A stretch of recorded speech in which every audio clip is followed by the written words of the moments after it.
মুশফিকুর রহিমের হাতে গুরুতর চোট, গ্লাভস হাতে উইকেট কিপিং এর দায়িত্ব নিজের কাঁধে তুলে নিলেন নাজমুল শান্ত। ব্যাট হাতে সময়টা খারাপ গেলেও দলের প্রয়োজনে গ্লাভস হাতে নিজেকে উজাড় করে দেন শান্ত। ফরচুন বরিশালের হয়ে এদিন বল হাতে জাদু দেখান লেগ স্পিনার রিশাদ হোসেন। সিলেটের ব্যাটারদের রান তোলার সুযোগ না দিয়ে তুলতে থাকেন একের পর এক উইকেট। মঙ্গলবার বিপিএল এ দিনের দ্বিতীয় ম্যাচে মুখোমুখি হয় বর্তমান চ্যাম্পিয়ন ফরচুন বরিশাল ও স্বাগতিক সিলেট স্ট্রাইকার্স। টস জিতে আগে বোলিংয়ের সিদ্ধান্ত নেন ফরচুন বরিশাল অধিনায়ক তামিম ইকবাল খান। রাকিম কর্নওয়ালকে সাথে নিয়ে ওপেনিংয়ে নামেন রনি তালুকদার। কাইল মেয়ার্সের করা প্রথম ওভারে উইকেট হারান রনি। তামিম ইকবালের হাতে ক্যাচ দিয়ে বিদায় নেন তিনি। রানের খাতা খুলতেই পারেননি এই ওপেনার। রনির বিদায়ের পর হাল ধরার চেষ্টা করেন কর্নওয়াল, বাউন্ডারিতে রান তোলার গতি বাড়ান। তবে শাহিন শাহ আফ্রিদির তোপের মুখে বেশিক্ষণ উইকেটে টিকতে পারেননি তিনি। মাহমুদুল্লাহ রিয়াদের দারুণ একটা ক্যাচ বিদায় কর্নওয়ালের। 12 বলে 4 বাউন্ডারিতে করেন 18 রান। জোড়া উইকেট হারানোর পর মারকুটে ব্যাটিং দেখান জর্জ মানজি।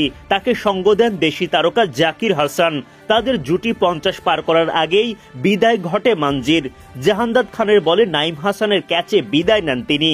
জাহানদাদের ওই ওভারে আবারও নাইমের ক্যাচ। অ্যারন জোন্স ডাকের শিকার হয়ে মাঠ ছাড়েন।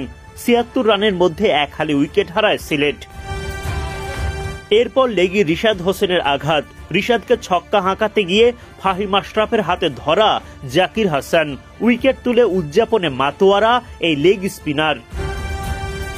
জাহানদাদ খানের বলে বোল্ড জাকের আলী অনেক। 4 বল খেলে মাত্র 1 রান করেন জাকের। এদিন রিশাদের সামনে টিকতে পারেননি তানজিম সাকিবও। মাহমুদুল্লাহ রিয়াদের ক্যাচে বিদায় তানজিমের। 83 রানের মধ্যে 7 উইকেট হারিয়ে ফেলে সিলেট। এরপর অধিনায়ক আরিফুল হকের প্রাণপণ চেষ্টায় মাঝারি মানের পুঁজি পায় সিলেট। ক্রিকেট টিম গেম, প্রতিটা সদস্যকে প্লে করতে হয় গুরুত্বপূর্ণ রোল। দলের প্রয়োজনে কাঁধে তুলে নিতে হয় অতিরিক্ত দায়িত্ব। বিপিএল এ সিলেটের বিপক্ষে ম্যাচে শান্ত তৈরি করলেন সেই দৃষ্টান্ত। হাতে তুলে নিয়েছেন কিপিং গ্লাভস।